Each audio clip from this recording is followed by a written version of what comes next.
fact, we got taken into very goddess conversations, you know, vulva, clitoris, all manner of female sexual parts. But I feel that that is where we're being encouraged to explore. And that's part of the message of the new moon.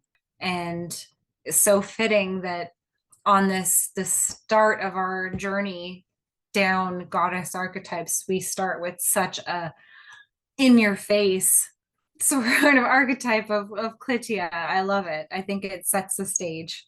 And discovering the clitoris of the world. Yes. Absolutely.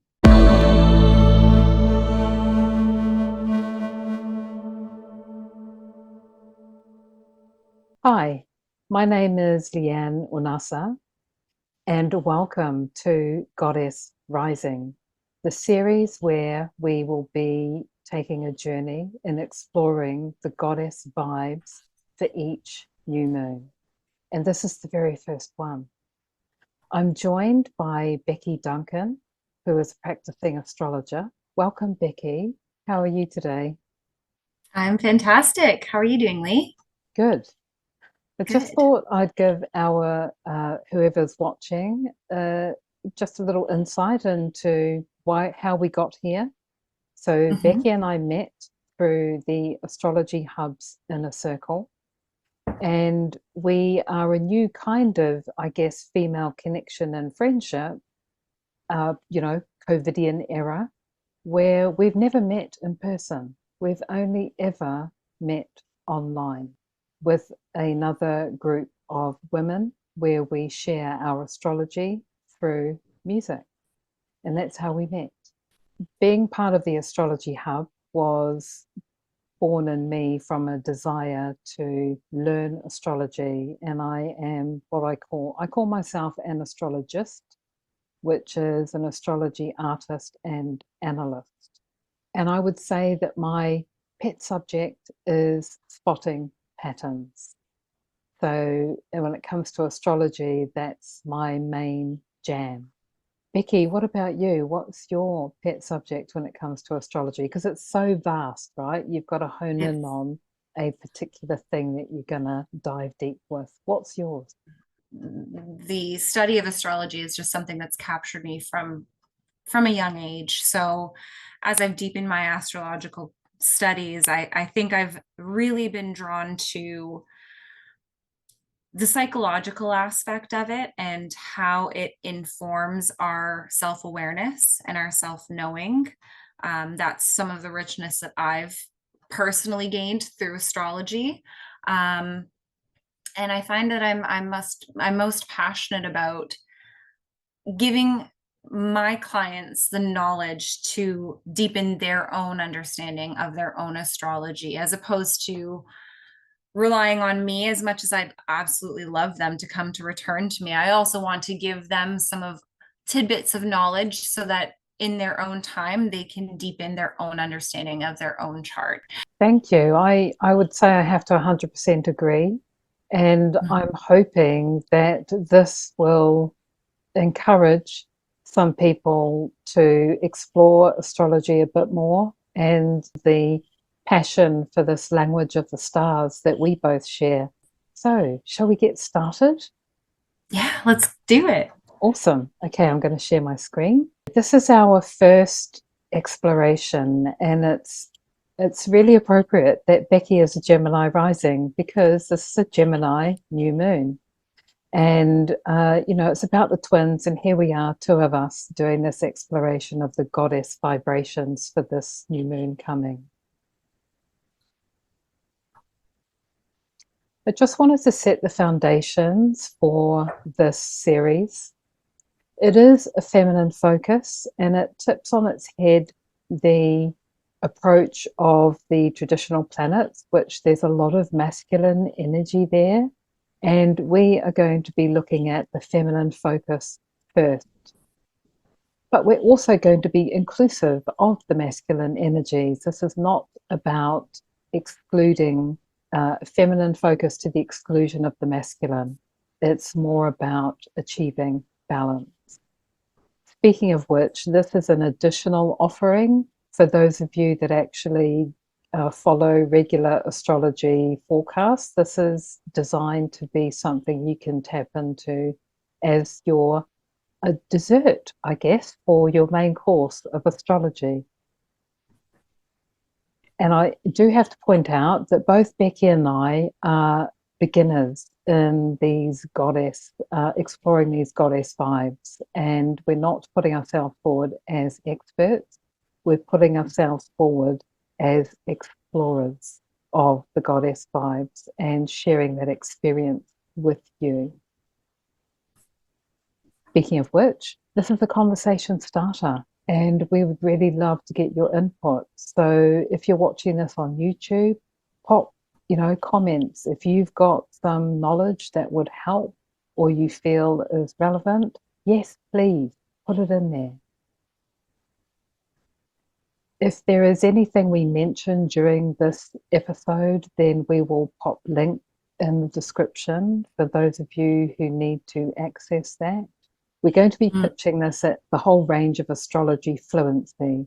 So if you are someone who's already deep into astrology and you are already conversant, then there will be timestamps in this video so you can just skip ahead when we're going through some of the astrology basics. Before we get into the details of the new moon, I just wanted to give us the perspective and get our bearings of where we are. And where we are is on planet Earth. So we are here in this whole vast space that we call the universe. And we're going to be focusing on the moon and Venus and what are called their higher octaves. And this is showing where we are from the sun, which is the center of our solar system, all the way out to deep space where we have Sedna on the right. And you've got the asteroid belt and the Kuiper belt on the way out to deep space. In astrology, we have a set of personal planets all the way to Mars. Then we have the two what are called social planets, Jupiter and Saturn. And then the really slow-moving planets, Uranus, Neptune, and Pluto, that are referred to as the generational planets. Haumea and Sedna are beyond the Kuiper belt, and I haven't come across what is a collective term for them, other than KBOs, which is not very imaginative, Kuiper belt objects. It sounds a bit like a boxing term to me. Anyhow, here are the octave of Moon and Venus. So we have the Moon, then we have her higher octave Ceres in the asteroid belt, and Sedna out in deep space. Venus and her higher octave, which is Neptune. So we had, like I said, this is masculine inclusive, and the higher octave of Venus is Neptune, the god of the sea, and then Haumea. And as an underlining of what we're doing, I wanted to include this quote from the evolutionary astrologer Andrea Michel. I am of the opinion these agentic feminine components are not simply interesting, but also crucial in supporting our maturation and development, as they serve as interpsychic bridges between the personal and social planets.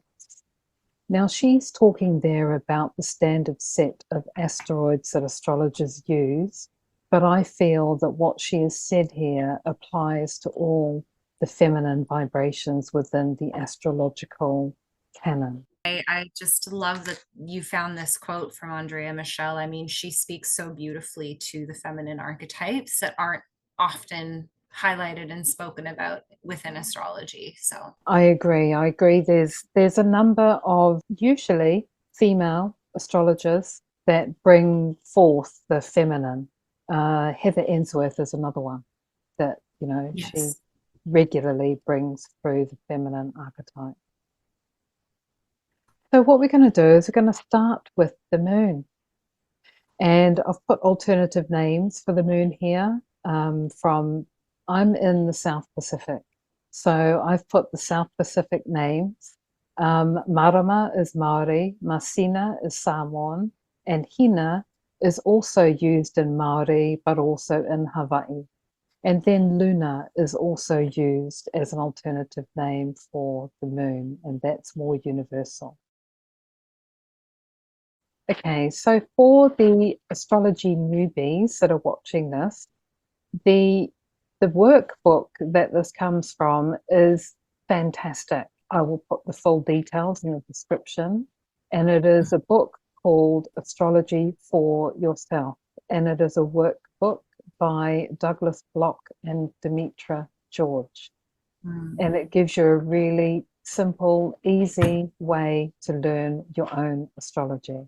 So in that book, the moon is called the sustainer. And she is about your emotional self, your daily routine and habits, personal health and self-care. She's very much the yin expression of a person. Obviously, she's about fertility. I mean, you know, every month she pulls the waters, including the feminine waters, but not just the feminine waters. You know, everyone's waters, including the Earth's, are pulled by the moon.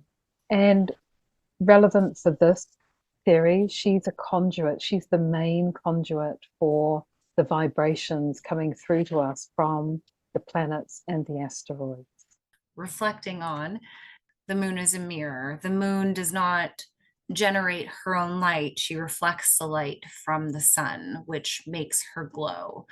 There's a lot of richness in that it shows back to us what it is that we are projecting out, which in turn, what we are projecting is very heavily influenced and shaped by our emotional state, which is why she does rule over the emotions.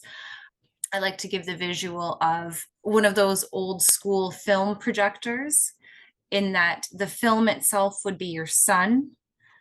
That is your soul's story, your soul's purpose. And then the lens of the film projector itself would be the moon. So it's shaping and skewing what it is that is being projected. And then your rising sign is what would be appearing on the screen that people first see before they get to see your sun and your moon. The moon is a very reflective archetype that really shows us a lot about ourselves when we look into that. That is such an awesome description, Becky. I've never heard that before, but that's so useful. Thanks. Ceres, according to Alan Clay, is the higher octave of the moon. And then the next higher octave is Sedna. So we're going to go through Ceres first. Her archetype is the Great Mother, and she's all about nurturing yourself and others. Also, she's really the focus of self-love. She will be an indicator of that in your chart. It's also parent and child relating. Those of you who are familiar with her story will understand why that is the case. She lost her daughter and had to go and reclaim her. She's also the goddess for agriculture, and she's goddess of the grain. And with that is also animal welfare, which I thought was really cool when I discovered that part of her makeup. The Woman's Encyclopedia of Myths and Secrets by Barbara G. Walker. And just a little first blurb here about Demeter, or Ceres. Greek meter is mother, and D is the delta or triangle, a female genital sign known as the letter of the vulva in Greek sacred alphabet. As in India, it was the Yani Yantra, or the yantra of the vulva. So we can see there how much she is building off of the moon, and how she is a higher octave of the moon and that feminine mother archetype, and really that crux of the triangle. Okay, next we have Sedna. her archetype I have tried to distill from reading Ellen Clay's description of what she signifies in your chart.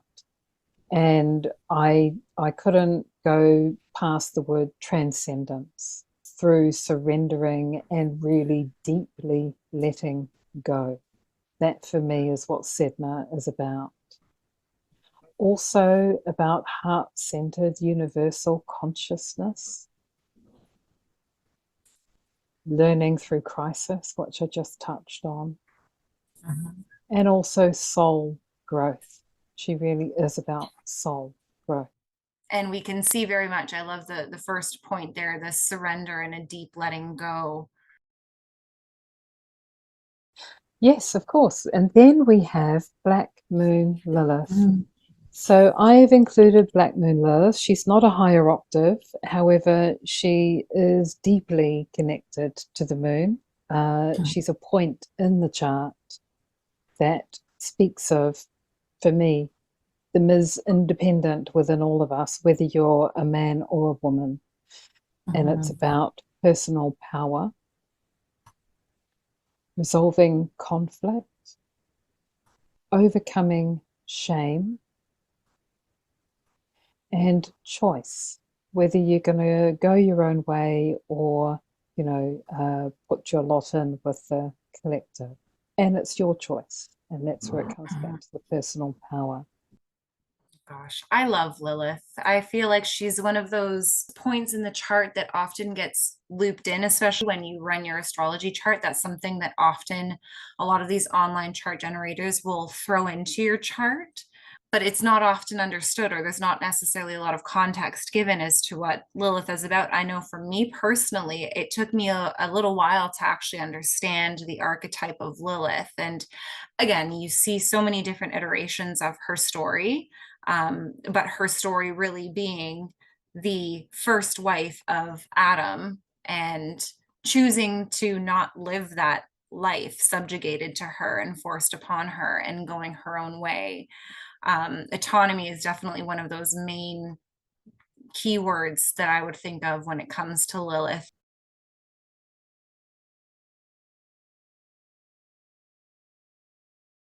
Before we go on to the chart, I wanted to give again some more perspective. We are passengers on a planet that is revolving around the sun, that is also on the move through space.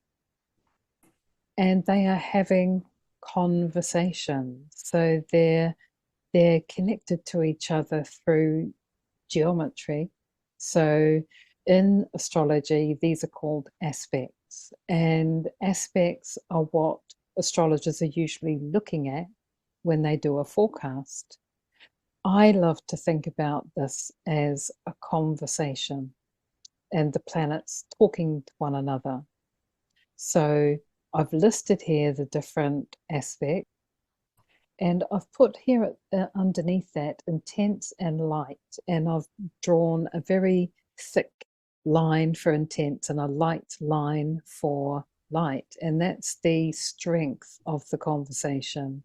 In astrology, they talk about tightness of orbs, and that is what I'm referring to here. How tight, how intense, or how loose or light the actual orbs or conversations are. With that foundation and context, we're going to go into the chart, and we're going to look at the moon first. I've put down on the right here those descriptions of the different aspects. The planet positions are here and the asteroid positions are here, and they will remain there throughout us going through the chart, so you can find them as we're talking if you need to. And then on the left here, we will start building the picture of the moon's vibrations for this Gemini new moon. So starting with the moon, we've got her in a very strong conversation with Freya. And Freya's brought in here by virtue of the fact that this is a very strong conversation. So when you look here, you've got 0.02, and that is 2 minutes. She's only 2 minutes separated from the moon in this conversation. And while I'm at it, I better explain what the A means. So you have applying and separating conversations. And the way I like to describe this for people is, imagine you have someone walking towards you. Then they become next to you, and then they pass you and they're walking away. Well, this is like the planets and their approach. So when they're approaching, that is called applying. So they're coming towards you, and once they're beside you and have moved past, that then is called separating. For these explorations, Becky and I will only be principally looking at the applying aspects, those aspects that are coming towards you. We have a conversation between the moon and Freya. We have an activating conversation with Saturn. His archetype is the teacher. I like to think of him as Gandalf the Grey, like a teacher magician. And then we have a motivating conversation with Haumea and a line of inquiry with the asteroid Klytia, which we will get into in depth as part of this exploration. For now, I'm going to hand over to Becky to see what she makes of these conversations and contacts being made by the moon. You know, just starting off with the square from Saturn, I like to think of the square aspect as a creative crisis, that there is this unwavering itching that you keep feeling that you know you need to scratch. It's just a matter of how and when. So I think Saturn is quite a key player here, in this conversation. But then you are receiving such a supportive trine from Freya. Freya is one of those ones that I wasn't super familiar with, but building up to this conversation started to dive deeper into, and there is so much richness in her story. If anyone is interested in Norse mythology, or watched any of those Viking shows that are super popular over the past few years, Freya might sound like quite a familiar name. Again, just referencing this wonderful book, The Woman's Encyclopedia of Myths and Secrets. One of the paragraphs here that speaks about Freya is that Freya has so many incarnations and aspects that the scholars who tried to characterize her by only one of them soon ran into a massive contradiction. She was called the goddess of fertility, love, the moon, the sea, the earth, the underworld, death, birth, virgin, mother, ancestress, queen of heaven, ruler of fate, of the stars, of magic, the great soul wedded to the sacrificial boar, the mistress of cats, the leader of the Valkyries, the saga or sayer who inspired all sacred poetry. In sum, she was as many-sided as any other version of the goddess, which just speaks to her richness. I find that the main keywords that I would pull from Freya were femininity. Femininity is probably the main one. Love, devotion, sex. I did read some stories about her that, painted her to be a little promiscuous, but at the same time, we could also think of it as she was using her femininity as power and using it to get what she desired in a way that still she was acting within integrity of herself.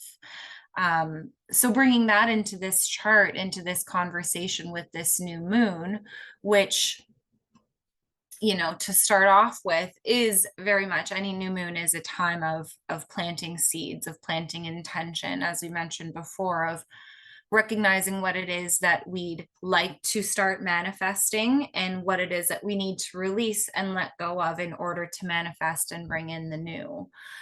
This supportive aspect from Freya, I feel it equips us with being able to tap into the magic of the feminine, the innate power that is within all of us, whatever you feel your innate power is. And I say magic because in one of the stories, in one of the iterations that Freya is painted with, NorseMythology.org says that Freya is the archetype of the vulva, a professional or semi-professional practitioner of Satyr, which is the most organized form of Norse magic.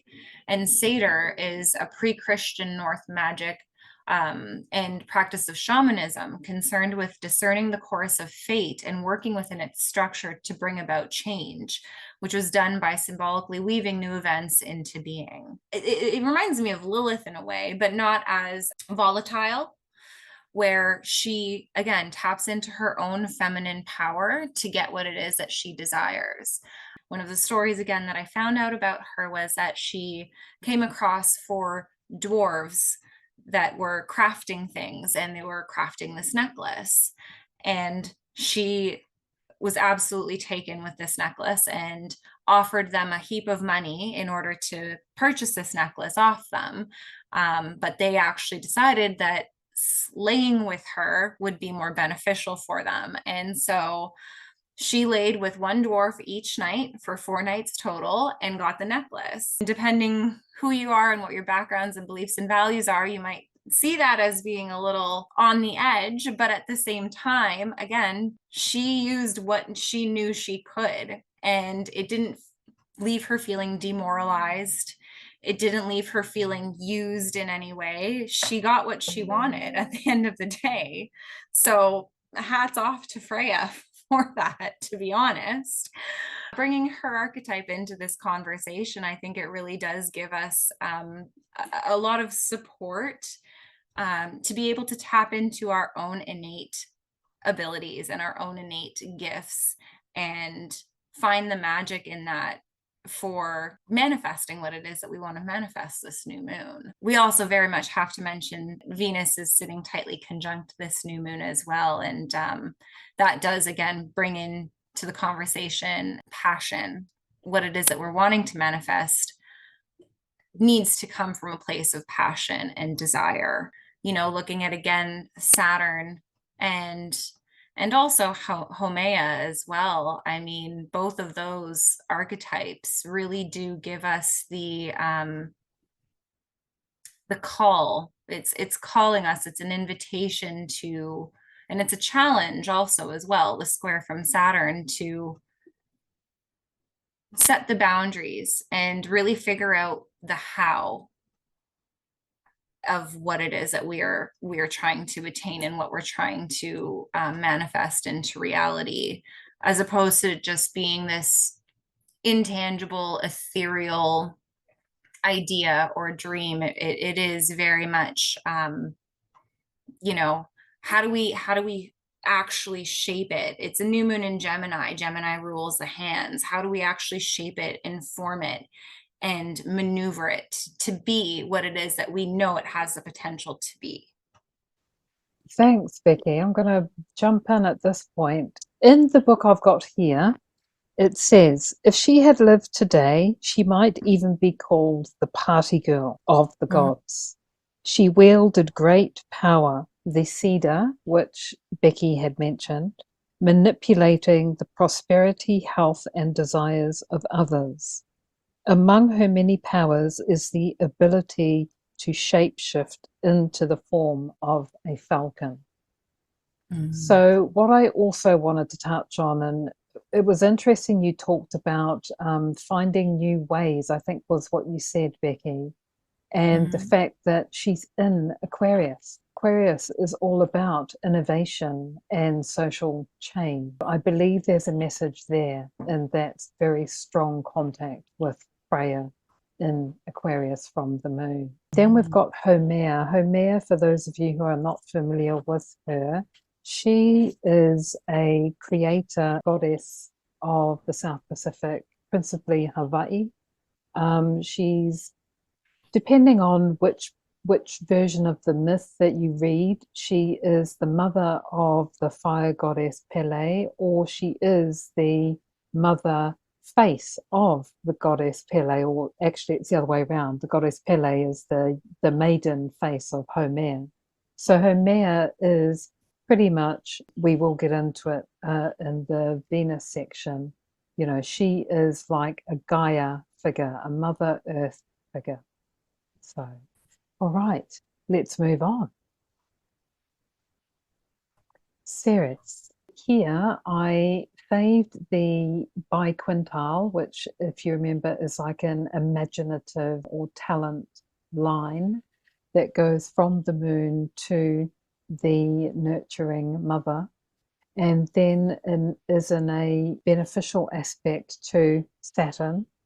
And what that does is it actually makes a triangle back to the moon, is what's called a learning triangle, and it's to do with expansion of consciousness. And where this comes from is a form of astrology called aspect pattern astrology, which is normally for reading an individual, motivators, I guess you could describe it. It's a very psychological form of astrology. Back to this pattern here, we've got a learning triangle between the moon, and it always starts with the red line as the activating line, right?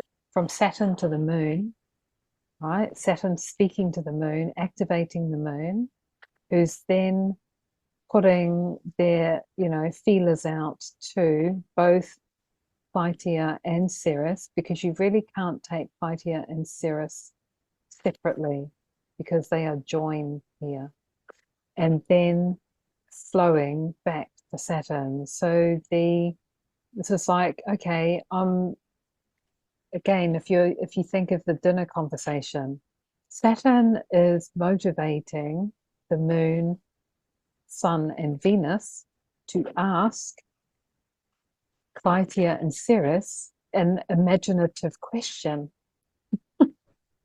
They come up with their answer, and then it flows back to Saturn. How that actually manifests, I don't know. I'm just following the vibrations and the energy lines.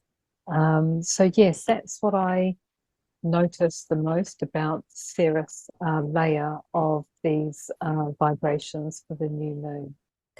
The moon transits, I find, are very personal, and so it will be very different for every individual depending on how this is all laying out in an individual's chart. I love the way that you put that, where Saturn is activating the moon, who is then posing an inquisitive, inspirational, imaginative question to Ceres and Klytia, who then rely back on Saturn. I love the way that you put that. And to me, I really do see this as it's a devotion to austerity. I would find, you know, one of the key words that I use for Saturn is austerity. It comes from it's yogic in nature as well. Tapas is one of the virtues in yogic knowledge and teachings. It is austerity and self-discipline, and it very well could be for individuals where it is like, how can I find a sense of discipline in a new way that maybe hasn't been working for me in the past, but it is something that I would really like to devote myself to, Ceres, Klytia, but maybe it hasn't been working in the way that I had hoped for it to work. So and especially it's bringing into conversation the signs that they're in: Pisces, Gemini, Capricorn. Like Capricorn for sure, absolutely, is that discipline. Saturn is also that discipline, but it's in the sign of Pisces right now, where it is, you know, the whole Saturn and Pisces transit for the last year and a half and going on again for the next year has very much been about sort of dissolving reality. So it might be a time where, again, and now speaking to the new moon in Gemini, where it is like a very drastic change that might be different, that might be something that we've never really thought of for ourselves before, but something that we're willing to try.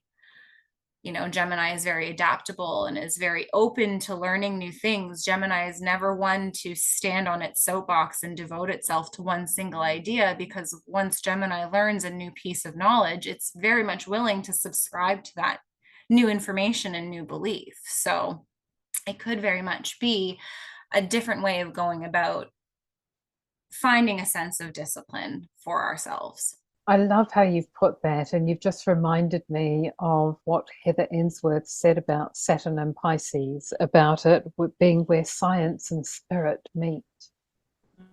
And Yes. I like to think about it being vision to reality, is how I like to think of Saturn and Pisces. What is it that we're going to bring from vision into reality? For you and me personally, I feel like we're doing it right now. Absolutely. Yeah. I think so too.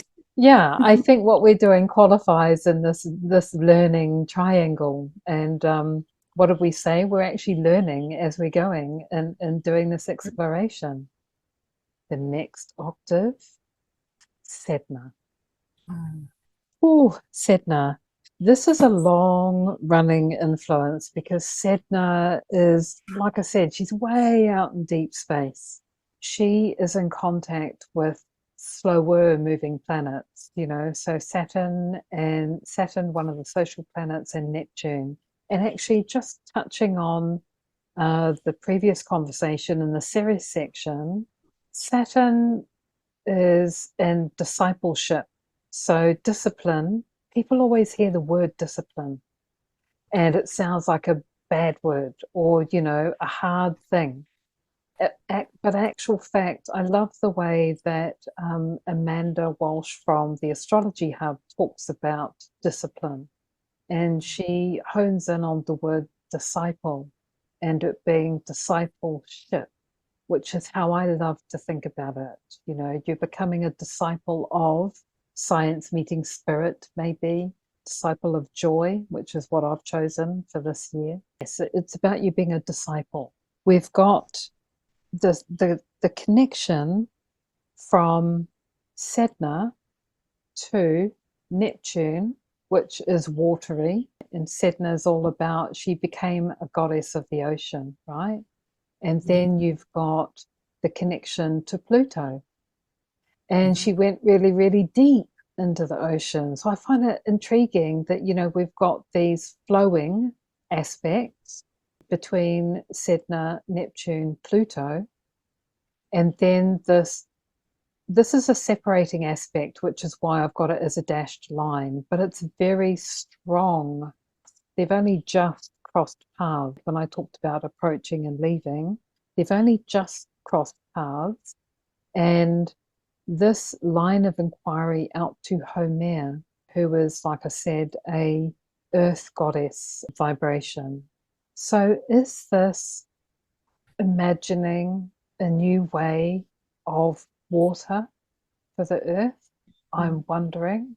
I don't know. That is a question that occurs to me when I look at these aspects, especially because the imaginative line is going to Saturn, and Saturn is very much about, excuse my language, where rubber meets the road, shit becomes real, is with Saturn.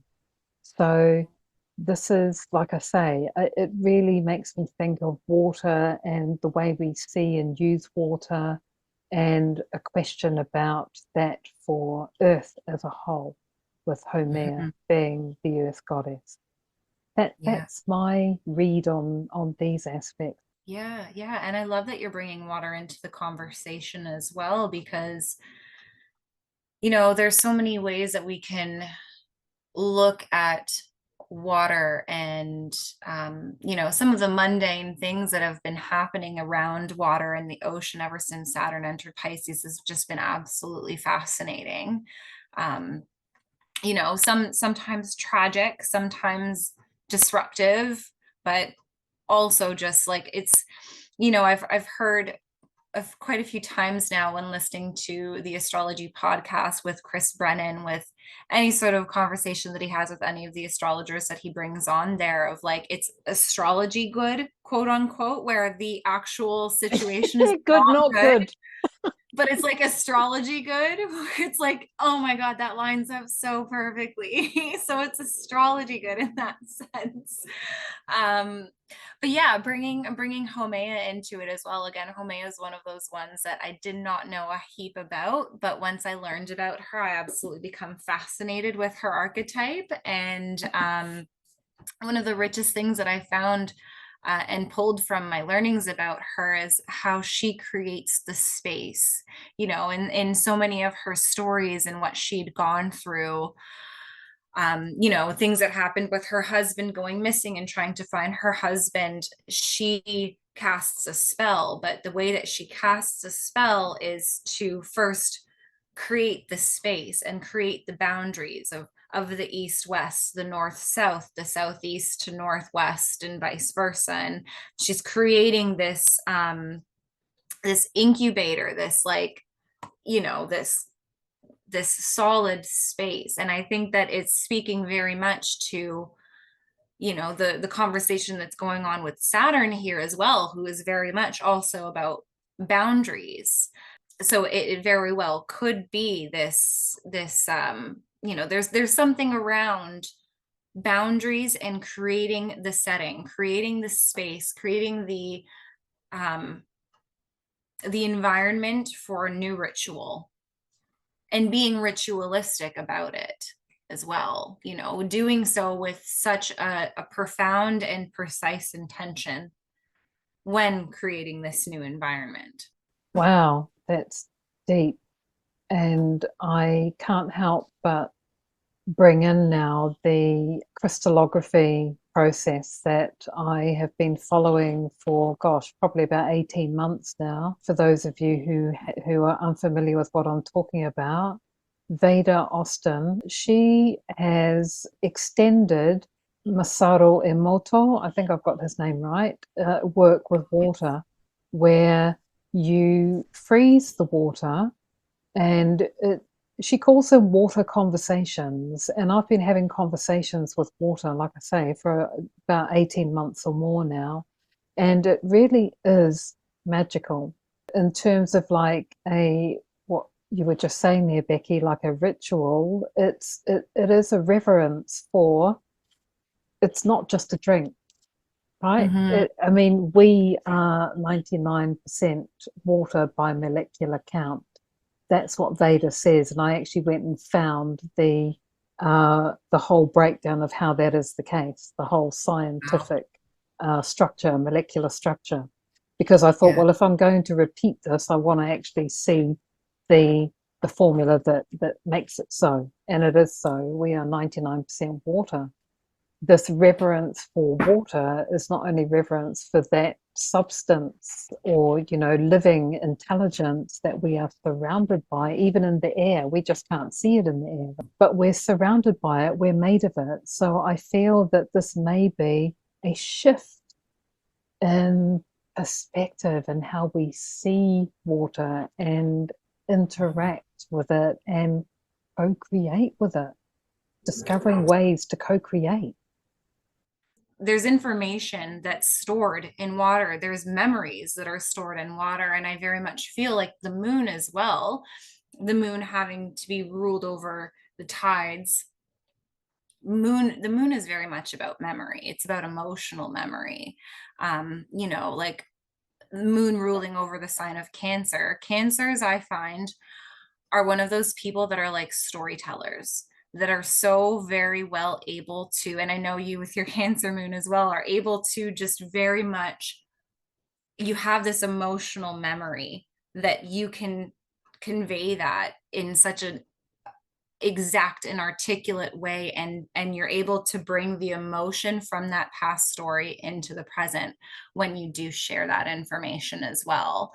And I also can't help but think, and maybe we can get into this a little bit deeper in the conversation, but I do feel like it's worth mentioning now that this is the first new moon that we're experiencing since Jupiter has entered the sign of Gemini, which is going to be going on from now. It entered on May 25th. It's going to be going until May 2025. Jupiter spends 1 year in each sign.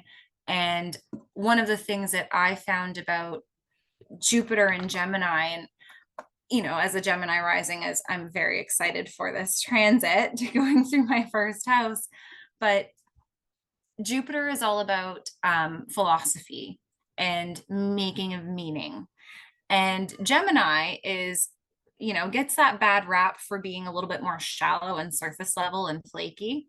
But I think with Jupiter now being present in its sign, and classically in traditional astrology being in detriment in Gemini, I think it's Jupiter seeks to expand and magnify and amplify things. It is the biggest planet, and Gemini is to collect and assimilate information and disperse information and share information. So it's all very, very much about information. So I think one of the key things about Jupiter transiting Gemini for this next year for a lot of us as a collective would be to explore how we are making meaning out of the meaningless and finding a deeper sense of richness in things that might at first appear surface level. So again, bringing it back to this conversation about water, where it's like it's just a drink to some people, but there's so much more to it. And so these types of things I think are going to become a lot more potent and in everyone's sort of purview as Jupiter is transiting Gemini for the next year. Okay, so we'll move on to Lilith now. Okay, so I don't have a lot to add for Lilith other than I feel like there's almost like a lightning energy here with the motivating line of energy from Sedna to Lilith, and then going across opposite the North Node and in square to Klytia. There is actually another red line of energy going from Klytia to Lilith, but we're not going to go into that right now. We'll go into that later. But suffice to say, I feel like there's almost like a zzz going on in this chart. Yeah. How about you, Becky? Yeah, you can visually see it. I like that you called that out too. It is like a spark of like, there's like Uranian kind of vibes coming through with it.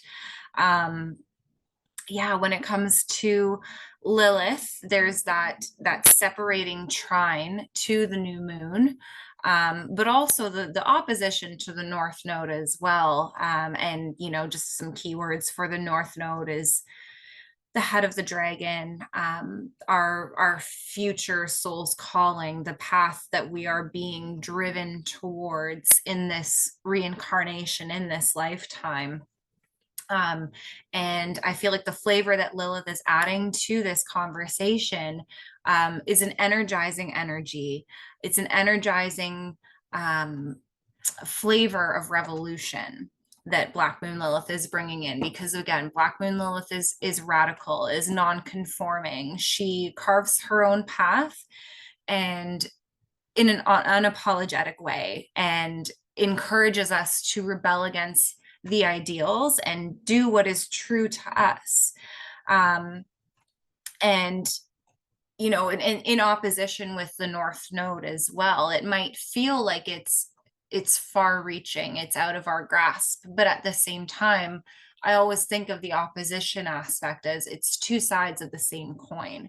We may find that there are moments of difficulty, but with her being in a supportive trine to the new moon, and then comparing the trine to the sextile is an aspect, it's a flavor of Venus, where it's almost like a tickle or a little itch, where we are still being supported, but there is even more support to be found in the trine, where it's like we're already equipped with what it is that we need in order to move forward, in order to get through this. So I think that is really going to support us with whatever endeavors that we are trying to manifest right now. Again, that's not to say that there aren't going to be moments of confrontation or difficulty or doubt, self-doubt. It's not to discourage us though from shying away from our own path and be feeling like we can't do it just because it's not easy, but because it's what our soul is calling us to.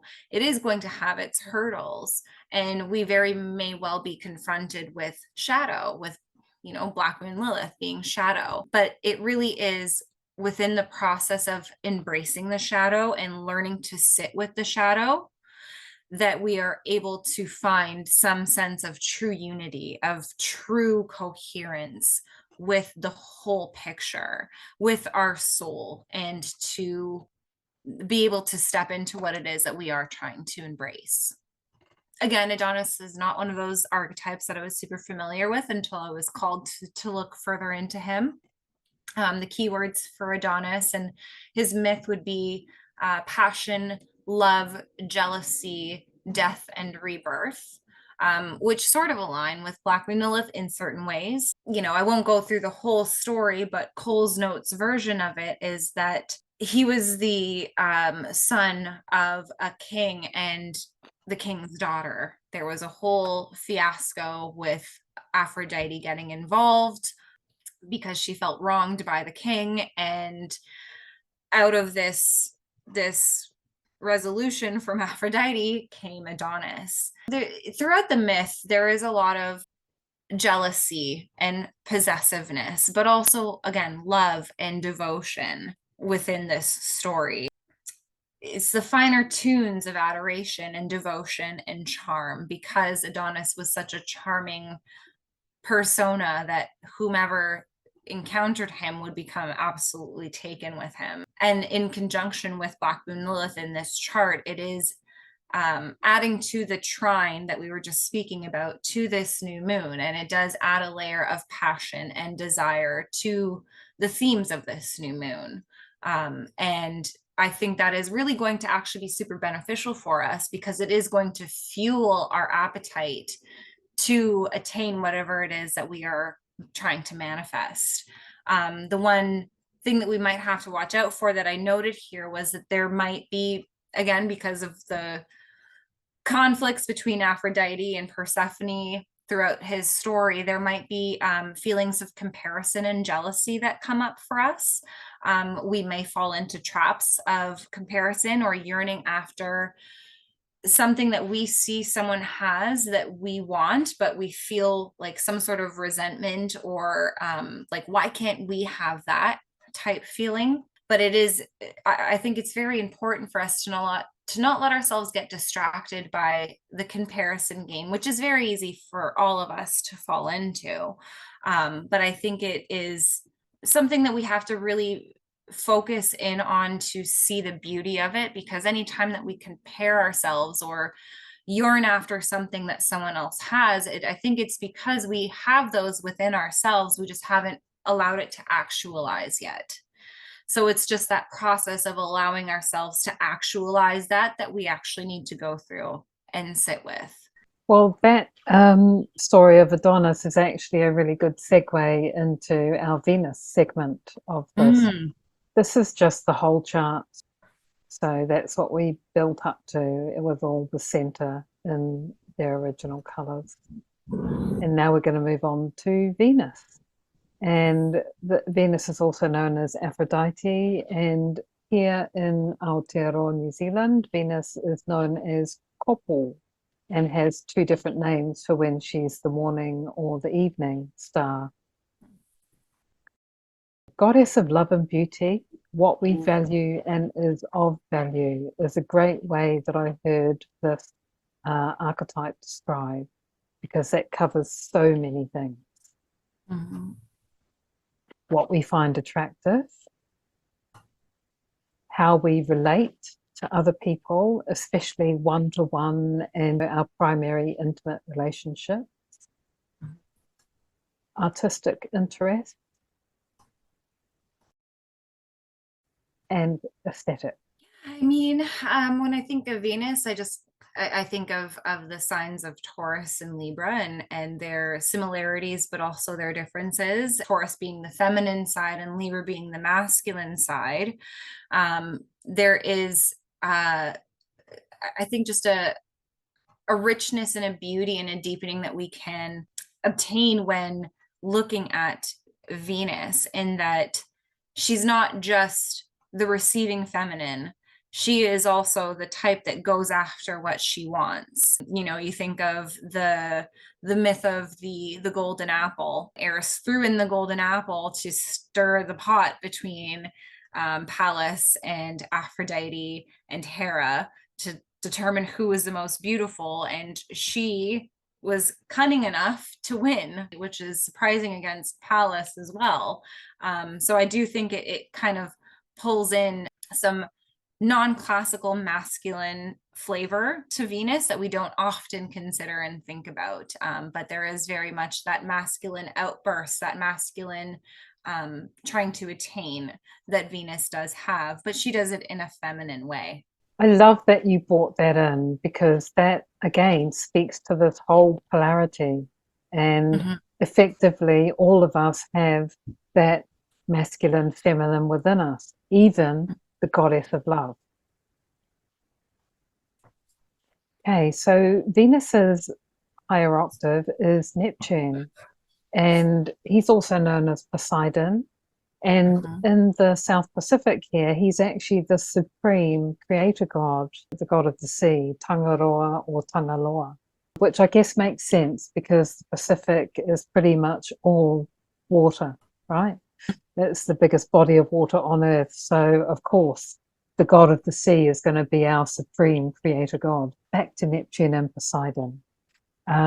His archetype in astrology is the mystic, and is all about, so when you think of Venus being the goddess of love, well, the Neptune kind of love is a universal kind of love and a unity consciousness and unity with the greater whole.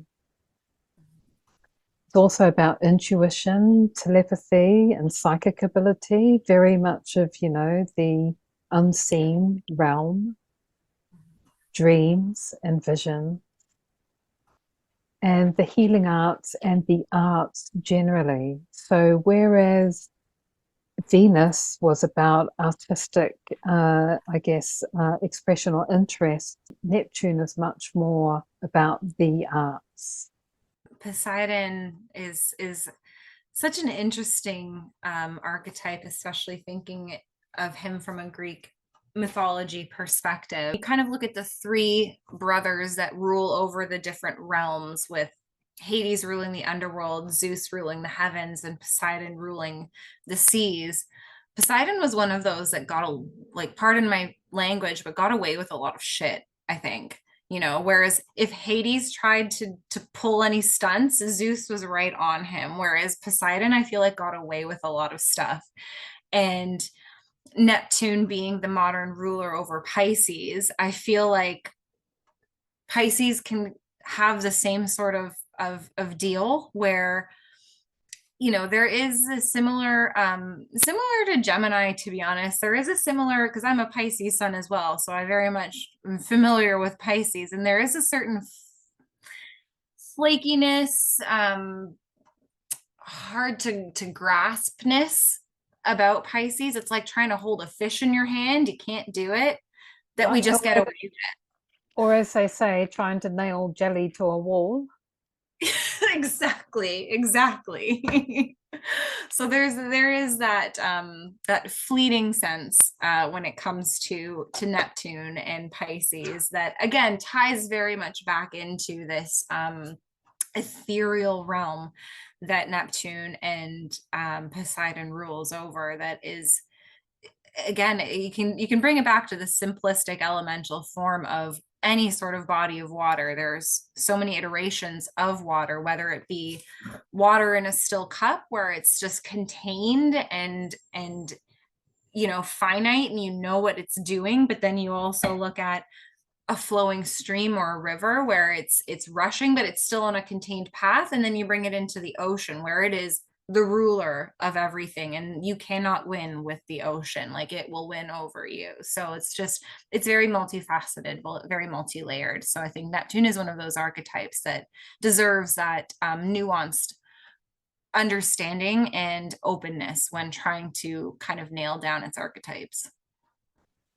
Yes, you just reminded me, and I love these analogies for the 3 water signs, and that is that Cancer is like a river, Scorpio is like a lake because it's, deep, a deep lake, and you've got the surface and you've got what's going on underneath, and then Pisces is absolutely the ocean, boundless ocean. The realm of Neptune, Poseidon, Tangaroa, and Pangaloa. Yeah, absolutely. Okay, let's move on to the next octave of Venus, the higher octave, which is Haumea, who we've already talked about a lot today. And as I already touched on, she is a Mother Earth figure. So here in Aotearoa, New Zealand, she's called Papatuanuku.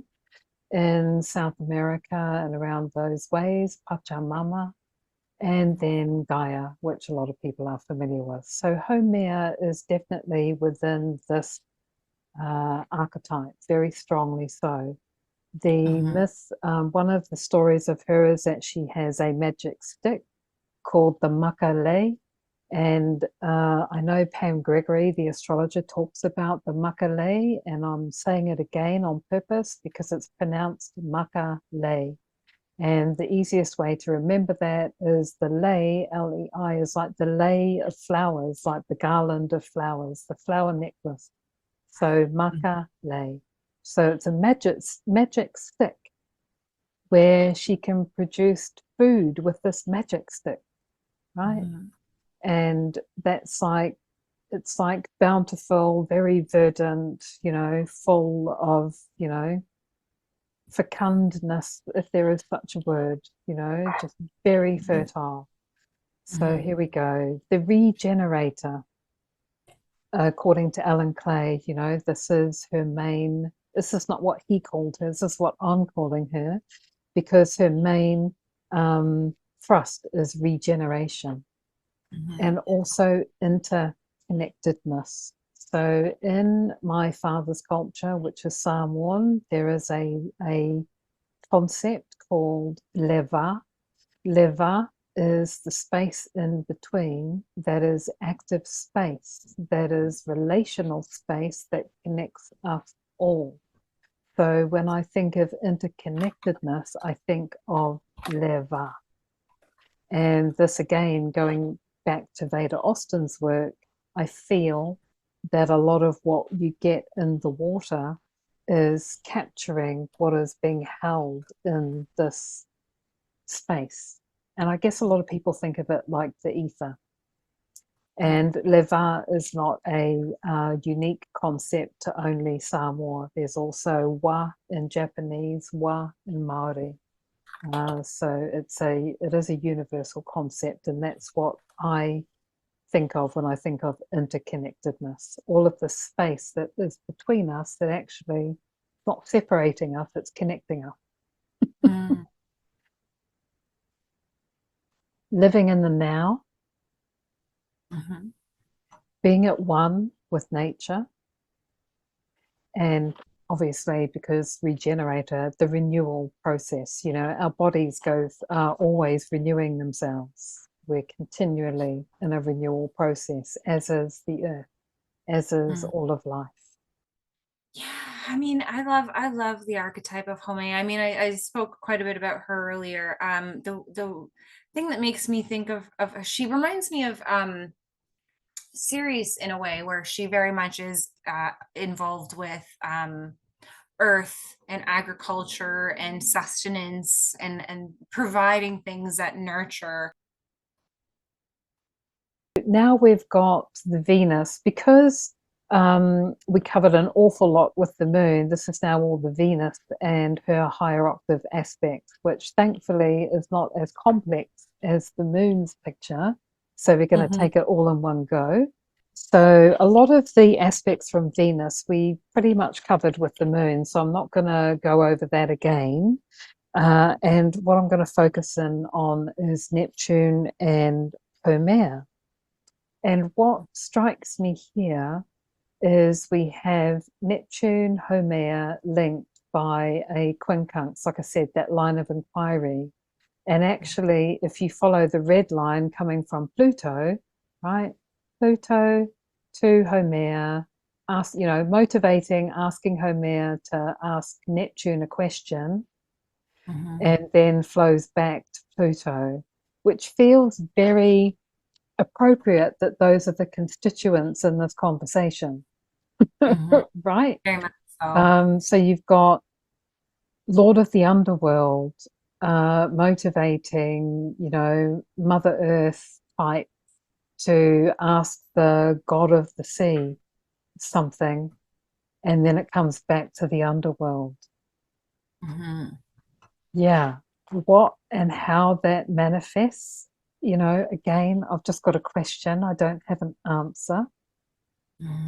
And again, Pluto's just got his toenail in Aquarius. Maybe he's got a whole toe in there. I don't know, but it's he's only just in there. It's such an interesting conversation going on here, and I think the quincunx that I can't help but think of Rick Levine and the way that he described the quincunx as the aspect of oil and water, where things just aren't mixing, and so the conversation of the quincunx between Haumea, goddess of the earth and sustenance, and Neptune, the goddess of the watery realms, is really like, how do I connect making something practical and tangible with the things that I'm dreaming about? How do I actually do that? And I think where Pluto comes into the play of really making a questioning, like, creative crisis is you have to dig deep. Pluto to me is like plumbing. Pluto is asking us to dig deep, and it being in the sign, just entering the sign of Aquarius. And I know it's going to retrograde back into Capricorn for a bit, as it does, but it really is asking us to dig deep in new ways. It is asking us to sit with our shadow in new ways to figure out how it is that we can mix the tangible with the ethereal. That's the only way that we're going to figure out how to actually make something happen, is by digging really, really, really deep and sitting with those darker parts of ourselves that we don't often want to sit with. So here I'm going to throw a spanner in the works for you, Becky, because the other thing I noticed is that we've got Mars in Aries, no less. It's a strong opposition, really activating this whole triangle. Yeah. So it's almost like Haumea is in a pincer between Pluto, square, Mars, opposition. Yep. Yep. And that Mars is like, hey, let's do something about it. Let's let's make something happen right now. But maybe right now is not actually the time. Maybe the time is right now to do the inner work before we do the external, tangible products of what it is that we're trying to go after. I feel that. I don't think we spoke too much about the fact that Venus is conjunct this new moon in general, though. No, we haven't. And you're right. yeah, right. Just in terms of like how she is so forefront and present in this chart. And I think I've already mentioned this in different iterations before, but I think with Venus being right there, it really is calling for us to tap into what it is that we're actually passionate about. And bringing into the conversation all of the other things that we had already talked about. I think it is really a matter of carving our own path and doing the things that might seem unconventional or might seem not what we're supposed to be doing, but what our soul is calling us to do. what it is that's actually going to add value to our lives and what we feel might add value to our life to bring it out into other people's lives. I have just noticed as you were talking that we've got this trioctile to Haumea, and Haumea is sitting in Venus's signs. So Venus ruling Libra, and that's where Haumea is. So that feels significant in that she is there, and there's that close contact between them that's like a motivating vibration.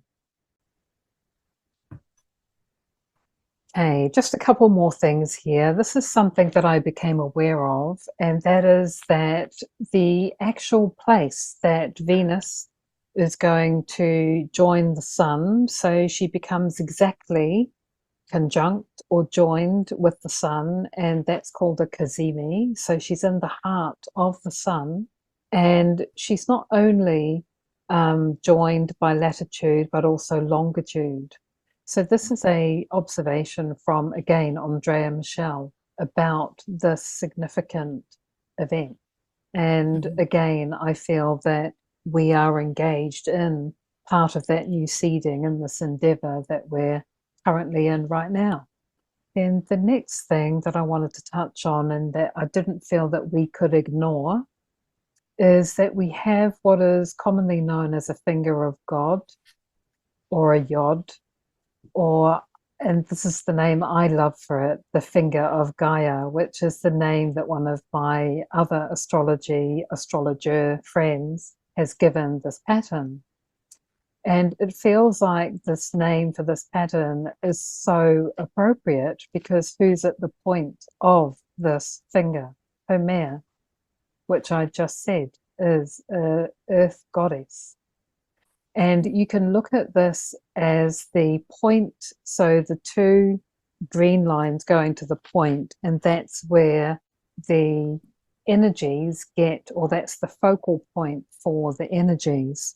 You can look at it that way, or you can look at it the other way, which is in aspect pattern astrology. This is known as the projection figure. And you actually look at it in the other direction. So you're looking down the lens out to where it's playing out between Neptune and Sedna. So again, we've got this water earth dynamic happening.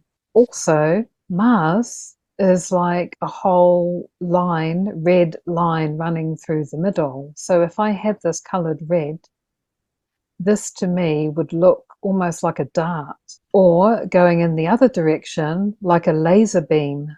Super focal. Yeah. For me, it feels like the whole finger, yod, whatever you want to call it, is either being activated by this Mars and Aries, or is being expressed through in a very focused way through the Mars and Aries, depending on whether you're looking at it as a finger or as a projector. Either way, you've got Mars activating or expressing these energies. So the question is, what are the questions that are being asked? And when I looked at this, I'm like, oh my gosh, I am going to look at, because obviously, clearly Haumea is very key to this pattern. And then what is Mars's role, so to speak? So I looked at their Sabian symbol. No, I just think it's really potent that Haumea is at the 0 degree mark of Libra. So just start, I know, albeit retrograde, but still just starting this journey through the sign of Libra. So I think there is to be super classic Libra is just a lot of balance to find within this aspect and what it's calling us towards, depending how you look at it. At the point that Haumea is at, the Sabian symbol is a sight-seeing bus. Which the key word for that, according to James Burgess, he always gives the main word for it is curiosity.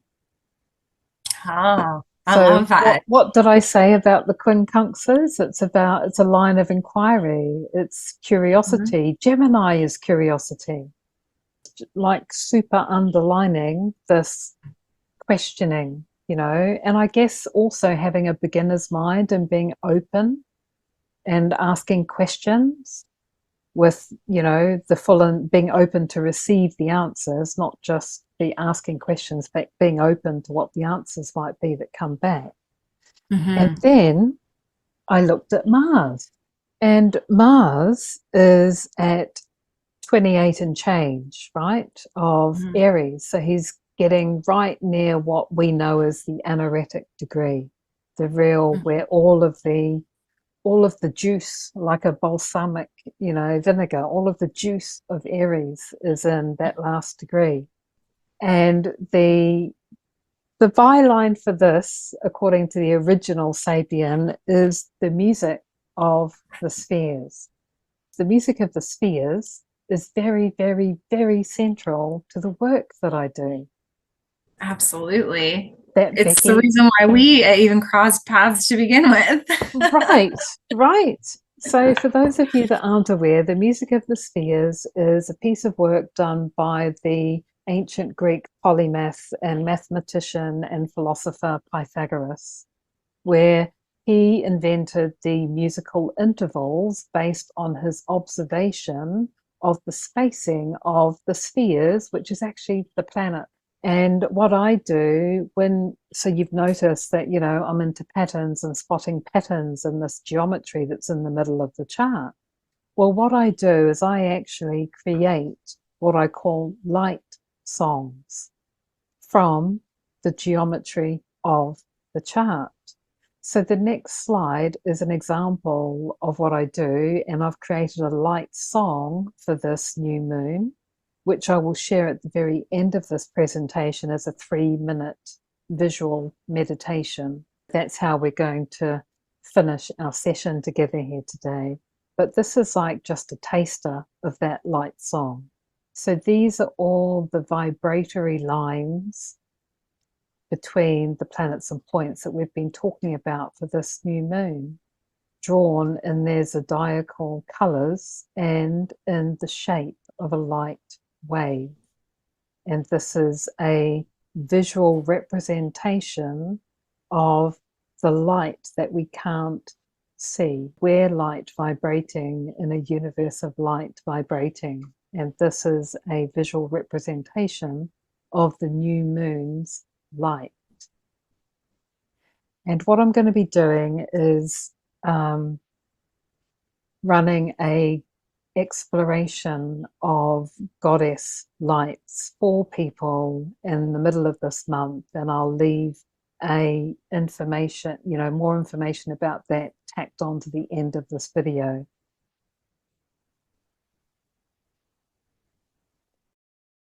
Each month we will choose one of the asteroids or one of the goddesses to do a deep dive, and Klytia is our first one, and it's because of the tight quincunx aspects from Venus and the moon, and because it's a line of questioning or a line of inquiry, it just seemed that yes, this is the one that you two are going to be talking about. It's like, okay, then here we go. We're going to come back to this chart at the end. I'm just showing it to you now, but we're going to come back to it at the end.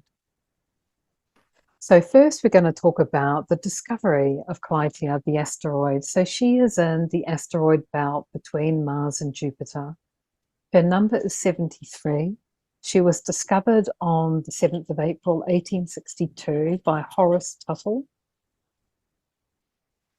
And this is what's called the discovery chart.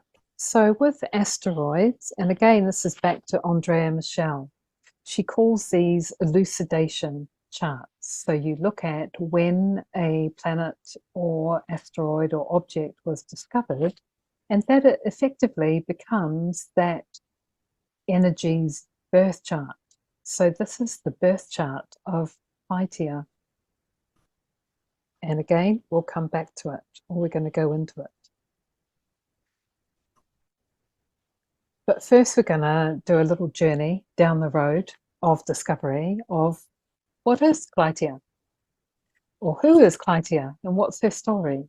It said that there was a group of water nymphs that every single morning would go out and along the water line just before dawn, dance and revel and enjoy life, and they would need to retreat just before the sun came up. One morning where Luciothea and Clytie decided to stay up and stay out past the sun's rising to revel at and stare at the sun rising. And they did this, and upon seeing Luciothea, Helios or Apollo fell in love, and Clytie got jealous. So she decided to tattle on Luciothea's father.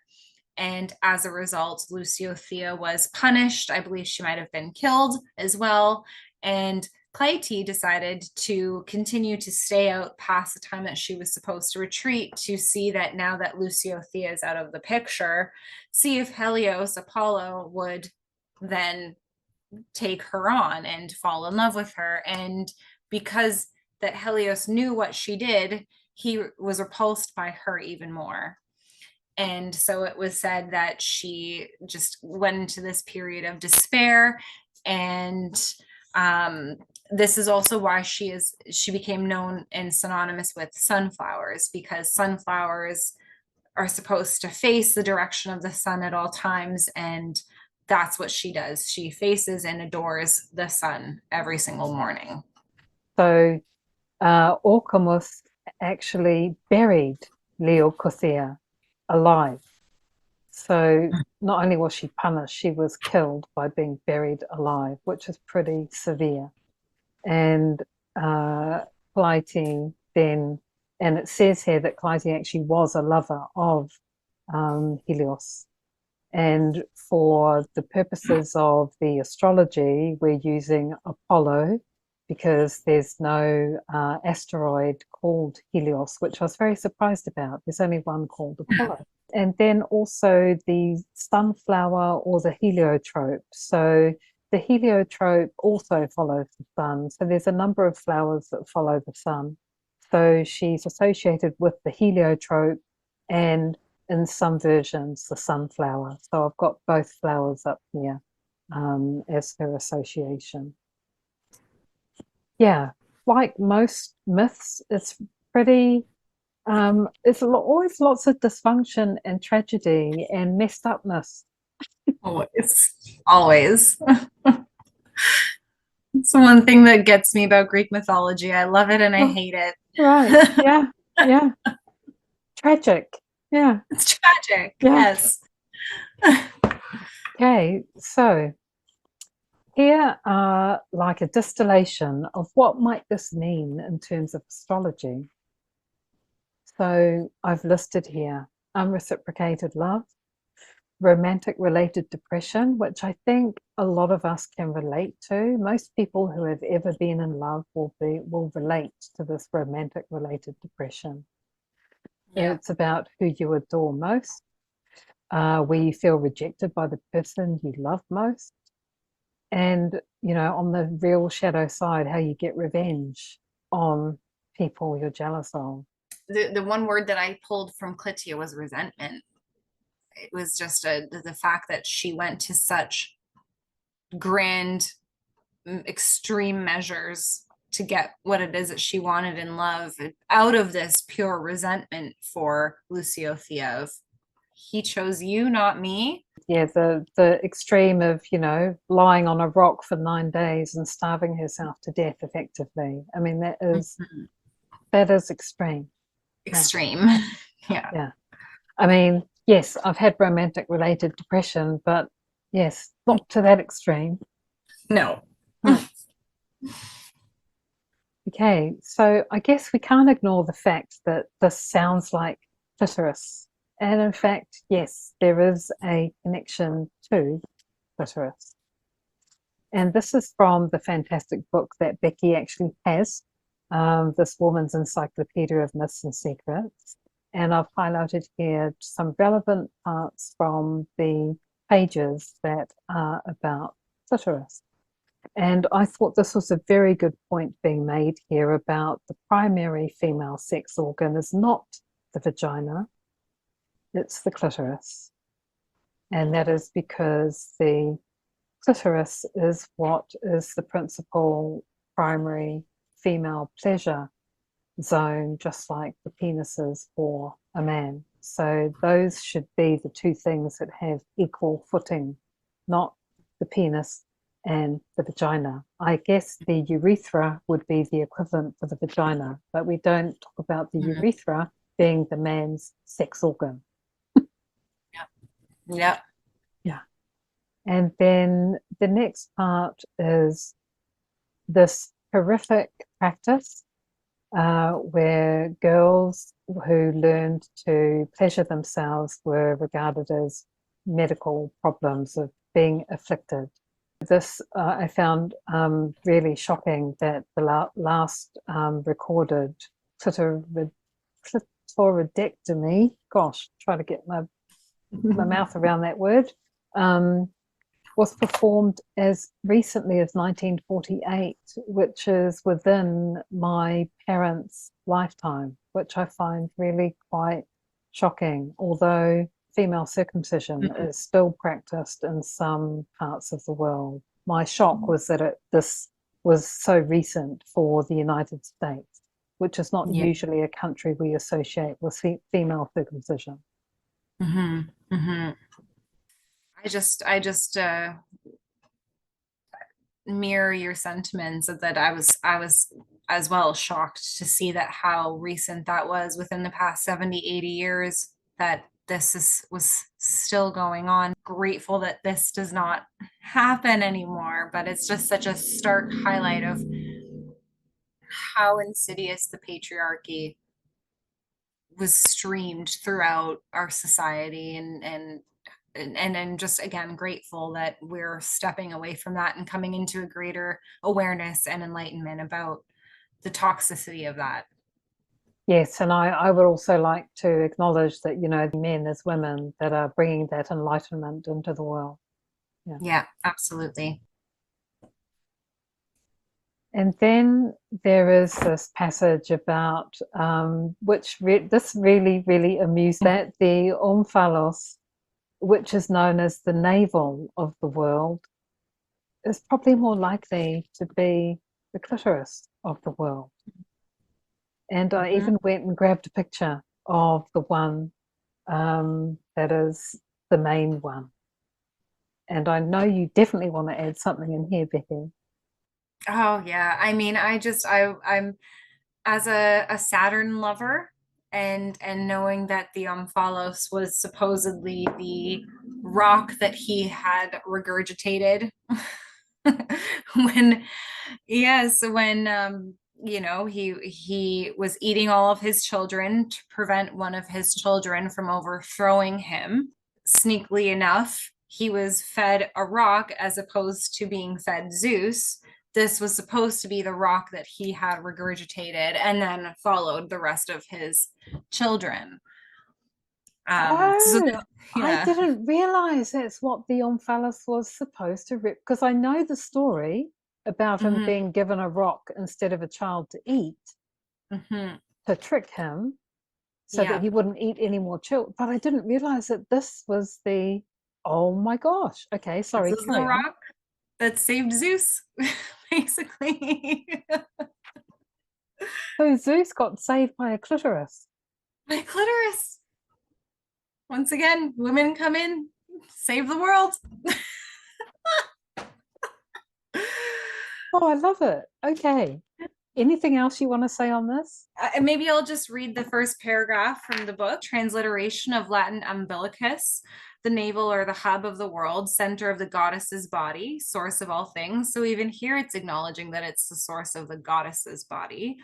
As every ancient nation regarded its own version of the Great Mother as the cosmic spirit, so its own capital or chief temple was located at the center of the earth, marked by the stone omphalos that concentrated the mother's essence.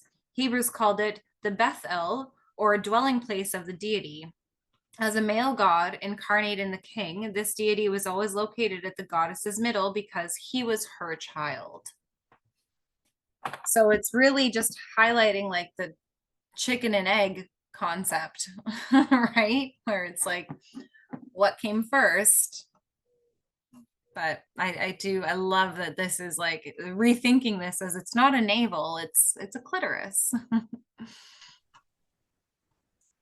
Okay, so we're going to explore Klytia's discovery chart, and I'm going to talk about the patterns that are in here.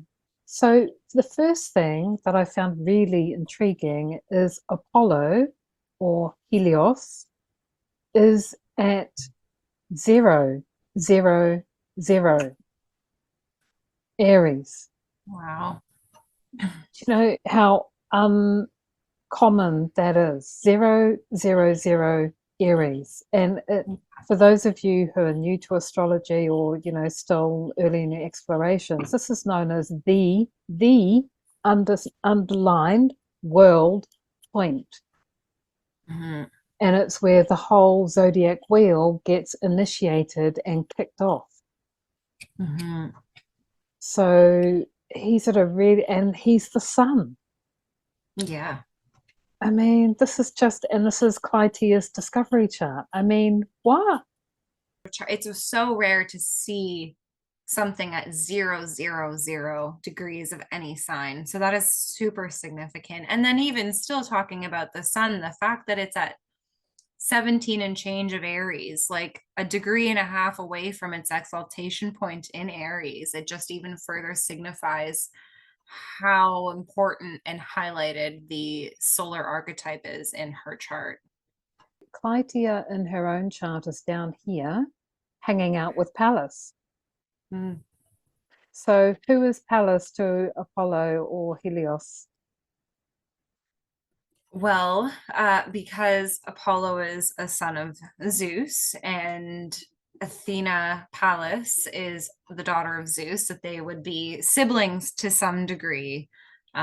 Zeus's family tree and his seed being spread far and wide. Okay. They're Yeah. siblings. So yeah, they are sister and brother of the same father. Mhm.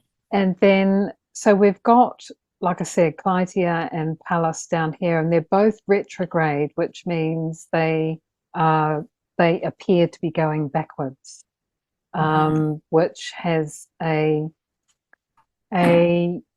review and revision and all those things, all those re-words go with a retrograde energy. And then we've got Leo Kothea is there with Apollo in Pisces and between him and Venus. So I felt that seems quite appropriate given the story. So what we have here is we've got the North Node and the South Node connecting Clytia and Athena, Apollo and Neptune. Sorry, I forgot to mention that we've got Apollo very tightly with Neptune here as well. The sea, Clytia is a nymph. Where did she kill herself? On a rock on the shoreline. And you've got this is called a grand cross. And it is full of tension, which I guess visually it kind of communicates that. And I'm just going to read here. So this is it's a mutable grand cross, which that kind of makes sense actually, that it's a mutable grand cross. Two women, one dude trying to decide between, well, he wasn't trying to decide, he had decided, just one of the women didn't like the decision. The grand cross formed from two oppositions at right angles to one another, meaning that each leg of the pattern is also receiving two squares. So we've got two opposing views being activated in a sense. Well, if I go back to my analogy about conversations, but there's no escape route because it's all a dynamic pattern. And it can lead to either a sense of being superhuman or a victim of one's circumstances. And that just resonates completely with the story. So hard. Absolutely. Because even if you look at all of the mutable signs, this is something I've been sitting with for quite some time as well. And I won't go too deep into it because it is a bigger conversation, but all of the mutable signs, Virgo, Pisces, Gemini, um, Sagittarius, they're both ruled by Mercury and Jupiter, and both planets find their debilitation in each other's signs. But at the same time, there must be some sort of connection. There must be, like, yes, it's an opposition, but it's two sides of the same coin. There must be some sort of connection that intertwines all of them. Which is, and I think it is, again, super fascinating that Apollo just entered Aries, the one point in this chart that is a cardinal sign that is very decisive, whereas the rest of this chart is just speaking to this fading away and this disintegration that, you know, Klytia ultimately allowed herself to do because she wasn't able to get what she wanted. Coming back to Sabian symbols, for one Aries, which is what this would be, even though it's at 000. And the reason I know this is because my own Chiron is at 001 of Aries. Yeah. And it is a woman rises from the ocean and a seal embraces her. Oh, yes. So Apollo is on that point in Klytia's chart. That's insane. Isn't Wow. That's crazy. Yeah, there's so much to this chart. Even I know I mentioned that the sun is at like less than 2 degrees away from its exaltation. And then I also think it's worth mentioning that the moon is also exalted in Cancer in this chart as well. Oh, yes, of course. Mhm. Going on to the next pattern. The kite is two triangles, which are the wings. So if you imagine this is one triangle here, and then this is another triangle here. Then you've got what's called a talent triangle at the top that makes the kite. But then this spine of the kite acts like a tension ruler. So it's like motivating the direction of the kite.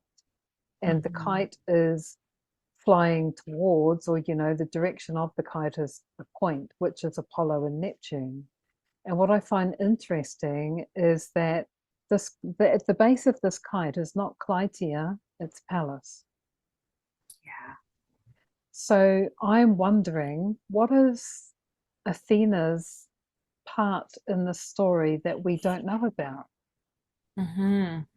Yeah. There's so many ways that you could take that too, because Pallas archetypically is so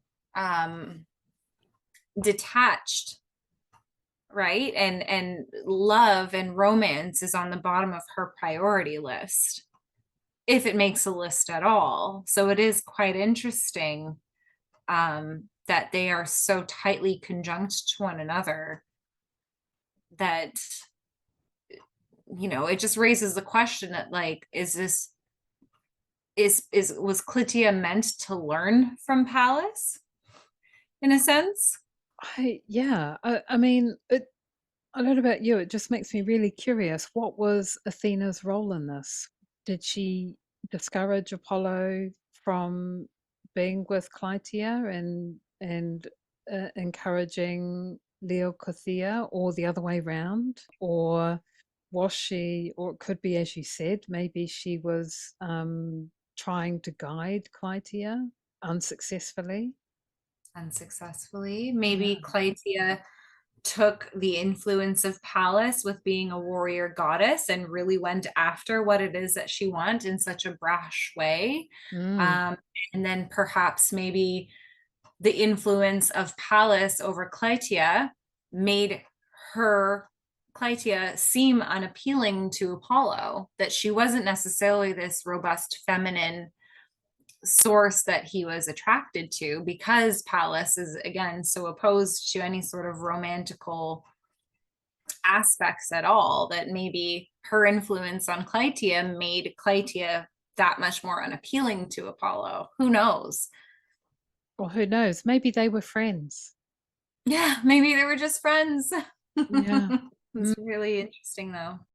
Last but not least, I feel, is this triangle, which is really speaks to me of the obsessive love and the unreturned love, and also wounding. So, you know, Chiron there tightly with Venus in Pisces, and then Lilith in Gemini, and Moon in Cancer, as you said. I would be really interested on your take on this, Becky, you know, because you've got the motivating factor between Lilith and the Moon, and actually the active lines going out to Venus and Chiron and Pisces. Yeah, yeah, absolutely. That Venus conjunct Chiron for sure just screams wounding from love, wounding from going after what it is that you want, and that being her core wounding that follows her throughout her lifetime. And you know, in conversation with the moon, she was following her emotions. She was literally acting from her emotions and nothing but. And Black Moon Lilith, in a way that was brash and unforgiving and unapologetic, I should say. Yeah, really just going after what it is that she wanted. And this is one of those cases that just shows that, you know, sometimes you don't always get what you want. And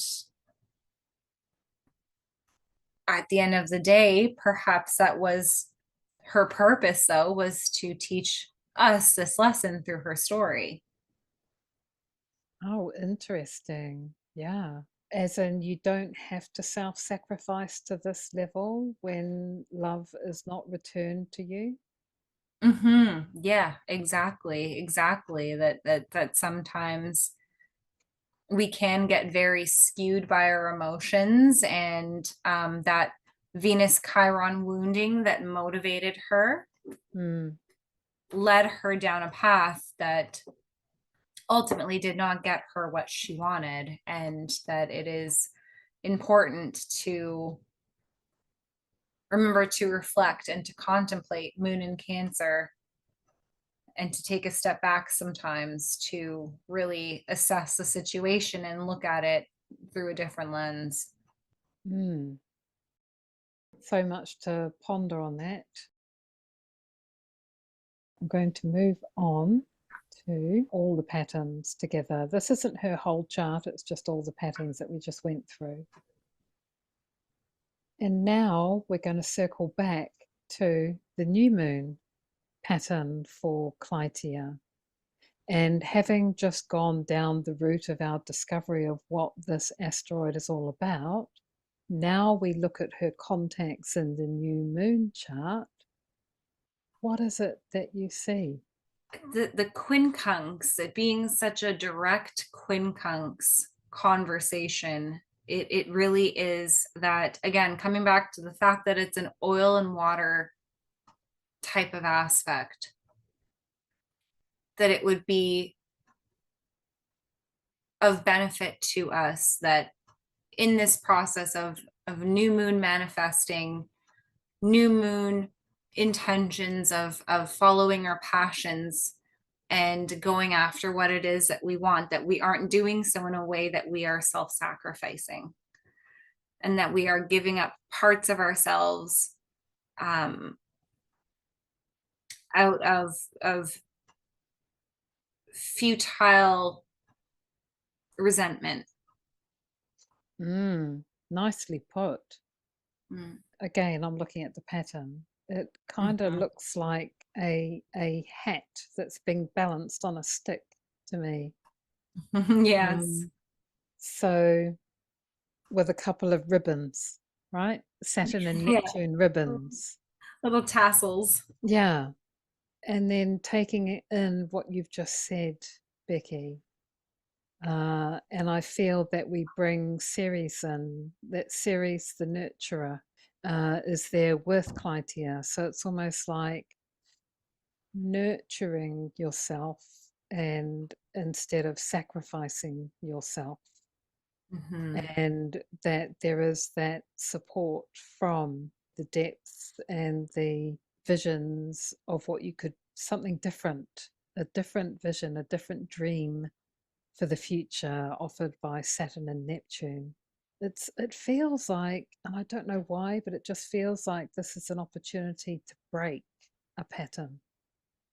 Yes. Yeah. Yeah. I can definitely sense that. Absolutely. Yeah. Again, just grounding in the Gemini energy, the adaptability, the change, the willingness to see a different perspective. Yeah. Yeah. Mm-hmm. Ooh, okay. Well, we've come to the end of our exploration. I'm going to share the light song of Klytia, and I'll also share the light song of the new moon as well as meditation pieces for people to enjoy. But I'm just going to stop sharing so we can say our farewells. Yeah, so Becky, thank you so much for joining me on this virgin exploration of the goddess vibes. Well, our virgin exploration of the goddess vibes.